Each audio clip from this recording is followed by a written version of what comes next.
Esto es Una dosis de cristal. Ficciones intoxicadas por la imaginación.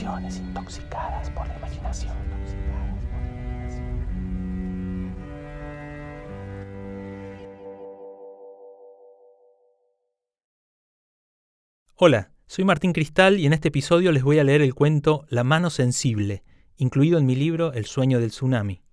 Espero que les guste. La mano sensible. Por enésima vez. Les digo que yo no lo conocía. Nunca antes lo había visto y nunca más lo volví a ver. La puerta de vidrio del edificio estaba cerrándose tras él con lentitud.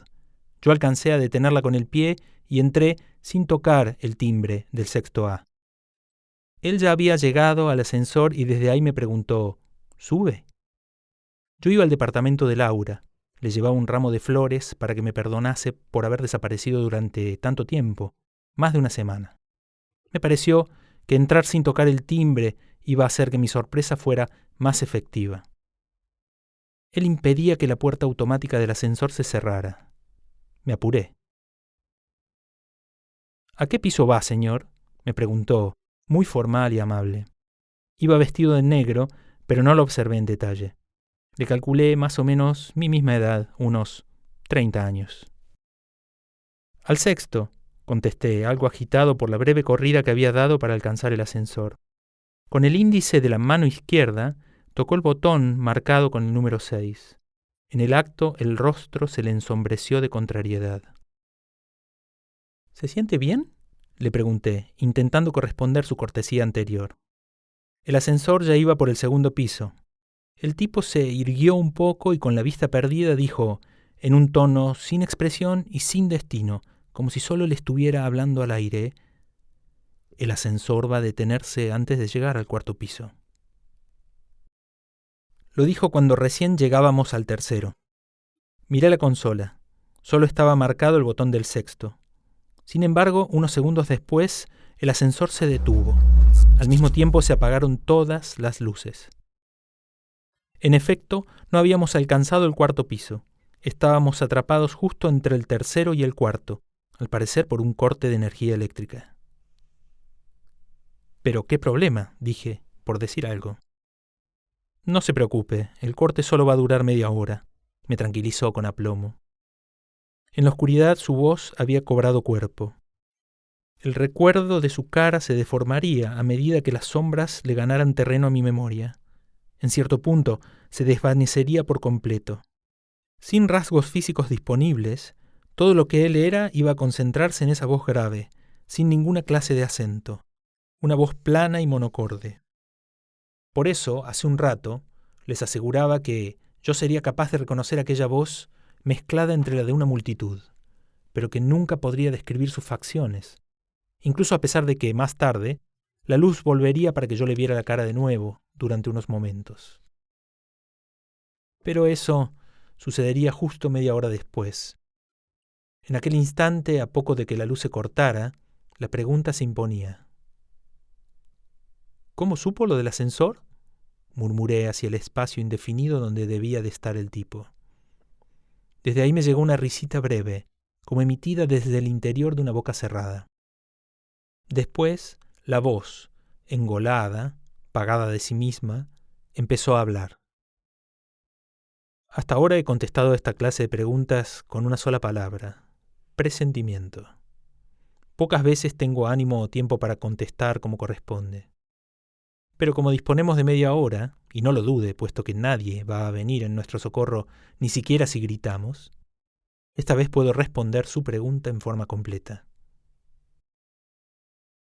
Antes de continuar hizo una pausa muy calculada, como preparando el terreno para lo que iba a contarme. Mi bisabuelo Graham murió en Irlanda en 1898. Le digo esto primero porque, por escasas que hayan sido las oportunidades de contarla, ya he revisitado esta historia de varias formas. Aprendí que lo mejor es empezar por el principio, aunque sea un principio demasiado distante. Según leí en el diario personal de Kirk, el hijo mayor de Graham, mi bisabuelo era joven todavía cuando encontraron su cadáver tendido entre la leña del carro. solitario y quieto a la vera de un camino poco transitado. Los caballos no estaban. Quizás él los había dejado ir.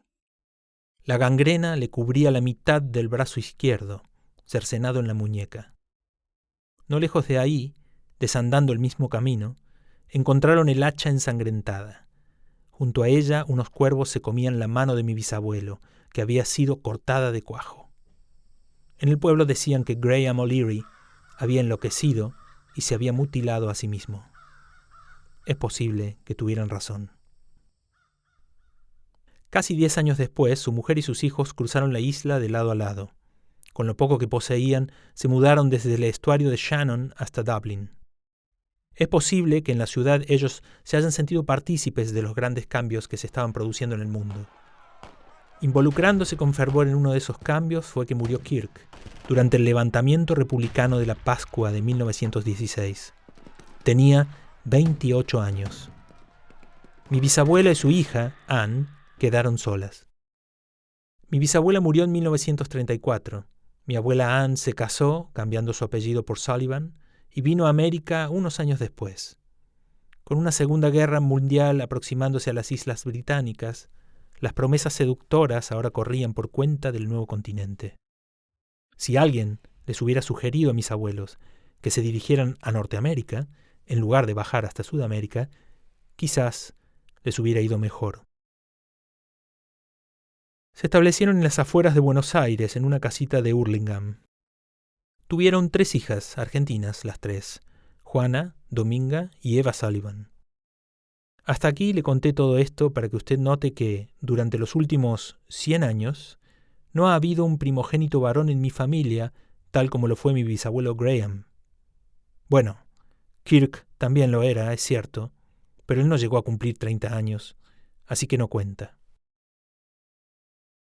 Nací en 1969, el primer varón en la familia después de mucho tiempo.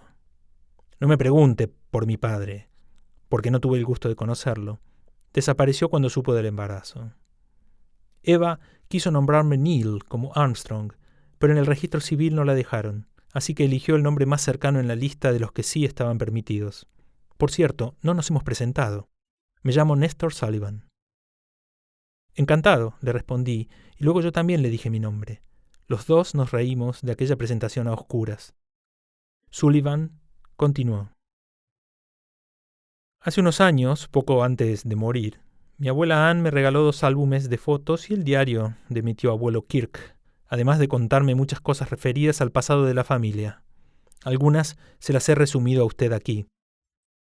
Lo que todavía no le he contado es lo más sorprendente que mi abuela me reveló aquella tarde. Según ella, algunos ancestros del bisabuelo Graham eran druidas, iniciados en las artes mágicas de los celtas.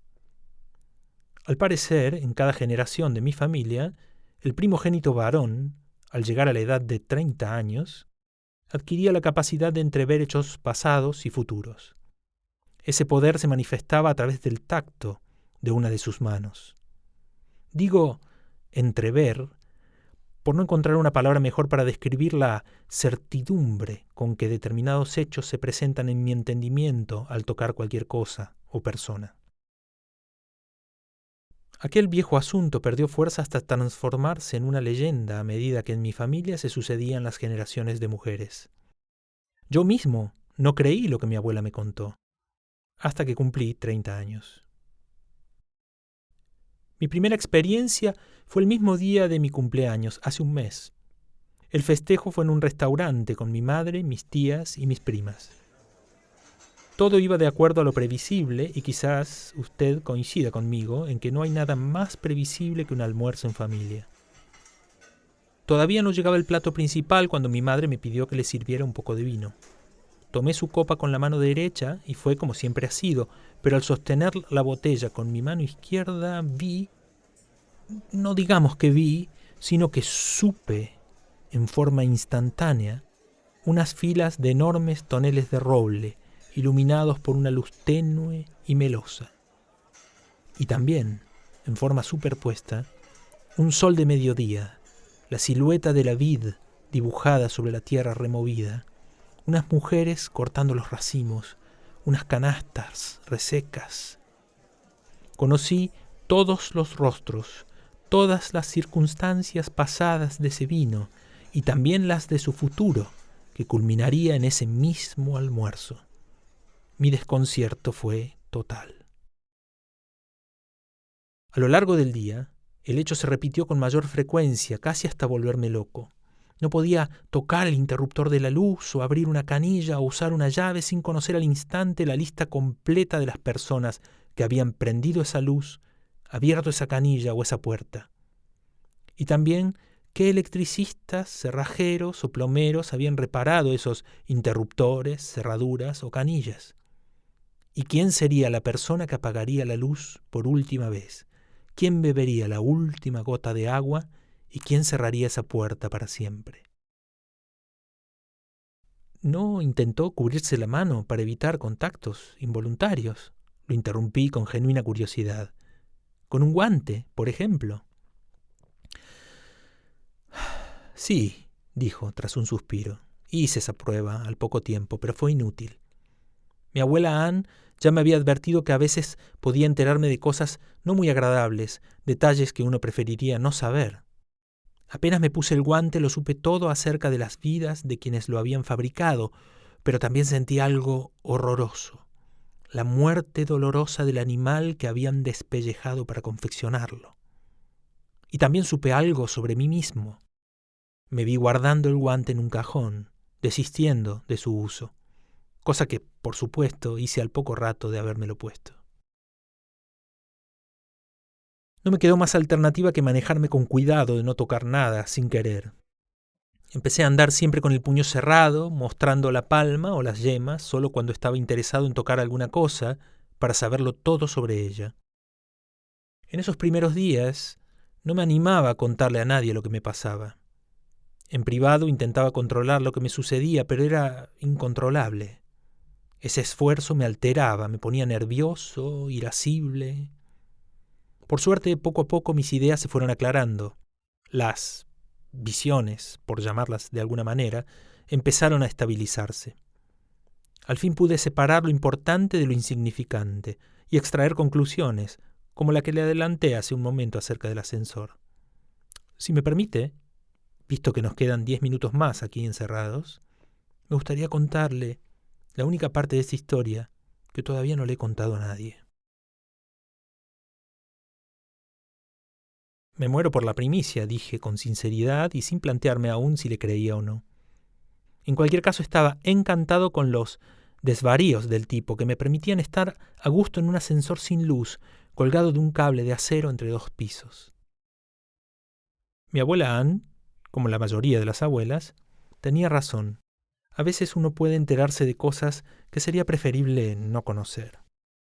¿Quién sabe qué clase de pesares le ocasionaron sus visiones a Graham, motivándolo a cortarse su propia mano? Es posible que ni siquiera así haya detenido aquel poder. Mientras se desangraba entre la leña del carro, puede que mi bisabuelo todavía fuera capaz de percibir el roce del plumaje negro, así como de apreciar los atardeceres que habían visto y verían esos cuervos que lejos de ahí arrancaban la carne de su mano cortada. Lo que yo supe fue amargo, aunque lo obtuve de un modo dulce, durante el amor. Minerva y yo estábamos desnudos en la cama, besándonos y acariciándonos, cuando decidí abrir mi mano izquierda, que hasta ese instante había mantenido cerrada sobre su espalda. Minerva. Cada vez que la llamaba así le expresaba toda mi adoración, porque para mí ella era como una diosa. La amaba con locura y no tenía ojos para otra mujer, como suele decirse. Faltaban pocos meses para nuestro casamiento y fue por eso que quise recorrer su cuerpo con mi palma abierta, para saberlo todo acerca de la mujer con la que iba a compartir el resto de mi vida. Y entonces fue la boca de otro hombre sobre sus pechos. Fui encontrando esa boca intrusa sobre toda la piel de su vientre. Bajé por él con mi mano y bajando también encontré esa boca besándolo todo, y más abajo entré con mis dedos ahí donde esa lengua también había entrado, y no solo la lengua. No pude controlarme. Sabía que aquel no era un hecho futuro, sino uno consumado, reciente. Me levanté de un salto y fui hacia la cocina, Minerva preguntándome ¿qué pasa desde el dormitorio? Abrí el primer cajón donde ella guardaba los cubiertos. Extendí al máximo los dedos de mi mano mientras ella insistía «¿Qué te pasa, mi amor?», cada vez más cerca, caminando por el pasillo hacia la cocina mientras yo no le contestaba porque casi ni la oía, porque en ese momento, al tocar los cuchillos, lo único que empezaba a escuchar eran sus gritos, antes de que en verdad los diera. Anticipaba su sangre desparramada por el piso, mientras mi palma acariciaba el montón de cuchillos y objetos cortantes guardados ahí, amontonados y relucientes, hasta que las imágenes que provenían de uno de ellos, las del cuchillo más grande, se destacaron entre las demás para dejarme saber que el otro también lo había tocado antes. Ese cuchillo, con el que el otro solo había cortado unas tajadas de queso para saciar su hambre después de haberse encamado hasta el hartazgo con mi mujer, iba a ser el mismo cuchillo que yo elegiría para... El regreso de la luz lo interrumpió. El ascensor volvió a moverse. Mi primera reacción fue de una vergüenza casi infantil por la mueca de mi propia cara, reaparecida en el espejo. Estaba boquiabierto y desencajado por la deriva delirante de aquel desconocido. Disimulé un poco con una serie de guiños casi superpuestos, pretendiendo que se debían al violento encandilamiento producido por la vuelta de las luces. El ascensor llegó al 6º piso y las puertas se abrieron. Necesitaba salir de ahí con urgencia. Fue un gusto conversar con usted. Quiero decir, escucharlo, creo que dije mientras le tendía la mano libre, sin pensar en lo que estaba haciendo. Yo llevaba las flores en la mano derecha. Él me estrechó la izquierda con naturalidad, como todo un caballero. Sin soltarla, mantuvo sus ojos clavados en los míos durante unos segundos, entrecerrando levemente sus párpados. Enseguida esbozó una sonrisa plana y con un guiño me dijo: «La puerta del departamento A está sin llave. Sorpréndala». Entonces me soltó la mano y me indicó la salida del ascensor. La puerta automática se cerró a mis espaldas con un rumor mecánico. Había 4 departamentos por piso, pero con solo tocarme, el tipo había sabido que yo me encaminaría a la puerta con la A de bronce clavada en ella. Todavía no podía creerlo.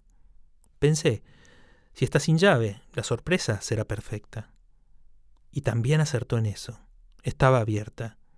La empujé sin ruido, con el ramo de flores en alto como un escudo frente a las posibles recriminaciones de Laura. Yo solo entré ahí con un ramo de flores rojas y crucé la sala en silencio para sorprender a Laura, que debía de estar en el dormitorio. Si había dejado la puerta sin llave, tenía que estar en casa. Pasé por la cocina, el desorden habitual, seguí por el pasillo hasta el dormitorio y ella no estaba, así que pensé, tiene que estar en el baño.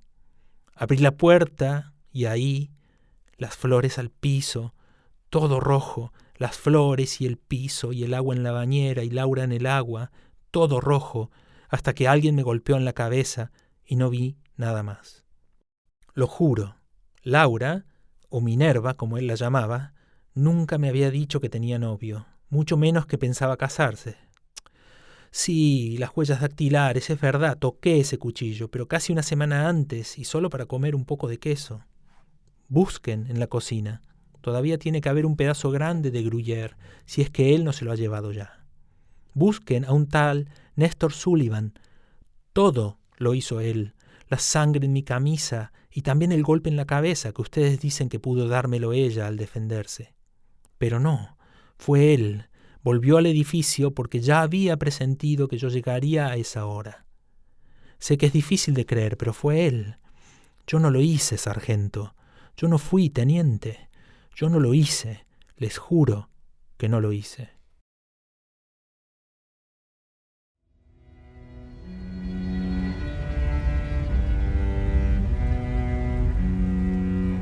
Esto fue La mano sensible, un cuento de Martín Cristal que integra su libro El sueño del tsunami.